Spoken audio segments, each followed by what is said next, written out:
আজকে ট্যাংরা মাছের চচ্চড়ি করব। এরকম ট্যাংরা মাছের চচ্চড়ি হলে আমার ভাত একটু বেশিই লাগে, বিশেষ করে এভাবে টমেটো বেশি করে, কাঁচামরিচ, পেঁয়াজ, ধনিয়া পাতা দিয়ে একদম হাত দিয়ে ভালো করে কচলিয়ে সুন্দর করে পোড়া পোড়া করে চচ্চড়ি করলে খুবই মজা লাগে। ঈদ তো চলে আসছে, সব আপুরা কোমর বেঁধে নেমে পড়েছে সংসারের কাজ গুছানোর জন্য। কেউ কেউ দেখতেছি ফার্নিচার থেকে শুরু করে রুমের কোনায় কোনায় সব ময়লা পরিষ্কার করতেছে। মিষ্টি আলু নিয়ে এসেছে, তো আলুগুলো একটু বড় বড় ছিল, কড়াইয়ের মধ্যে আসলে সিদ্ধ করতে গিয়ে একটু অসুবিধা হচ্ছে, সেজন্য মিষ্টি আলুগুলো প্রথমে ভালো করে ধুয়ে নিলাম। ধুয়ে নিয়ে ভাবলাম যে একটু ছোট ছোট করে কেটে নিই, ছোট ছোট করে কেটে নিলে তখন আর সিদ্ধ করতে সমস্যা হবে না। আমি আবার অল্প একটু পানি দিয়ে সিদ্ধ করে নিয়েছি, যাতে পানিও শেষ হয়ে যায়, আলুটাও সিদ্ধ হয়ে যায়। প্রিয় মানুষদের জন্য বা আপন মানুষদের জন্য সব কিছু ঝকঝকে চকচকে পরিষ্কার করে রাখছে। সেহরি খাওয়ার পর থেকে কাজকর্মে লেগে পড়েছি। এত এত কাজকর্ম যে করতেছি, তারপরেও কি আমরা সবার মন রাখতে পারতেছি না।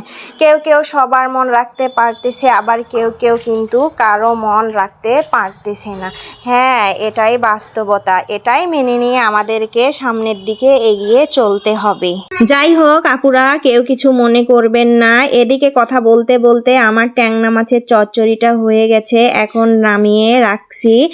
চারিদিকে যেন আনন্দের ধুম পড়ে গেছে, সবাই আনন্দে আছে, সবাই প্রিয় মানুষদের সঙ্গে ঈদ করার জন্য বাড়ির দিকে ছুটে চলেছে। আজকে বাঁধাকপি ভাজি করব, সেজন্য বাঁধাকপিটা কুচি কুচি করে কেটে নিচ্ছি। তারপর একটু আলুও কেটে নেব, আলু বাঁধাকপি একসঙ্গে ভাজি করব। আজকে দুইটাই চচ্চড়ি, বাঁধাকপির চচ্চড়ি, মাছের চচ্চড়ি। তবে এই চচ্চড়ি দিয়ে ভাত খেতে বেশি ভালো লাগে। কার কাছে কেমন লাগে জানি না, তবে আমার কাছে তো খুবই ভালো লাগে।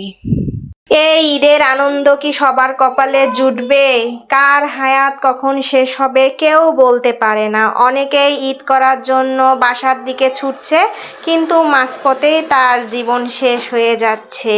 তো যাই হোক, এদিকে আমার মিষ্টি আলুগুলো সিদ্ধ হয়ে গেছে। আজকে মিষ্টি আলু খাবো ইফতারির পর। আর এদিকে বাঁধাকপি ভাজিটা হয়ে আসছে, ধনিয়া পাতা দিয়ে দিয়েছি, পোড়া পোড়া হয়েছে।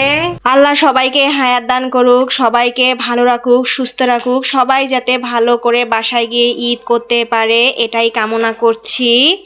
তো বাঁধাকপি ভাজিটা হয়ে গেছে, এখন নামিয়ে রাখতেছি।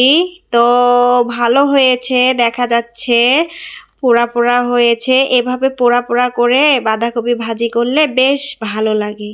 তো আজকে এ পর্যন্ত, সবাই ভালো থাকবেন, সুস্থ থাকবেন, আমার পাশে থাকবেন।